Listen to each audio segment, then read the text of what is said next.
দলগতভাবে, জোটগতভাবে, ব্যক্তিগতভাবে গত কয়েকদিন ধরে বিভিন্ন জায়গায় আমরা চেষ্টাগুলো লক্ষ্য করেছি।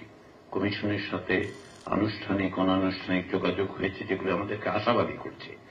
আমরা মনে করি যে এই জায়গায় আমরা পৌঁছতে পারবো, কারণ আমাদের সকলের এই আন্তরিক প্রচেষ্টাটা আছে। সেদিক থেকে একদিকে অত্যন্ত বেদনার সঙ্গে আমরা এখানে একত্রিত হই যে আমাদের বন্ধুদের হারিয়েছি, আমাদের কর্মীদের হারিয়েছি, আমাদের ভাই বোনদের হারিয়েছি।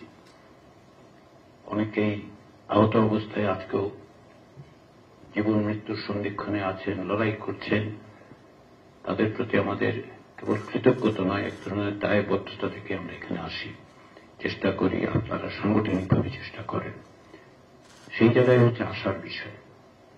কতটা সবসময় প্রতিদিন আমরা হয়তো অর্জন করছি না কিছুই, আবার অর্জন করছি, পরস্পরকে জানছি, বুঝছি, কাঠামোগুলোর কথা বিবেচনা করছি, সাফল্যের জন্য চেষ্টা করছি। সেই কারণে আমি আশাবাদী যে আমরা এক জায়গায় পৌঁছতে পারব। কেননা যে দায় এবং দায়বদ্ধতা, সেটা আপনারা সকলে প্রাণ দিয়ে অনুভব করেন, আমরা সকলে প্রাণ দিয়ে অনুভব করি। মানুষ সেটা প্রত্যাশা করেন, তারা আমাদের দিকে তাকিয়ে আছেন। সেই জায়গায় আমরা সকলে যেন অগ্রসর হতে পারি। আবারও আমি বলি যে আমি আশা করি যে আমরা অবশ্যই এই মাসের মধ্যে, সম্ভবত জুলাই গণঅভ্যুত্থানের যে উত্তুঙ্গ পর্যায়ে ছিল, মাঝামাঝি জুলাই মাসের বা তৃতীয় সপ্তাহের মধ্যে এক জায়গায় যেতে পারবো।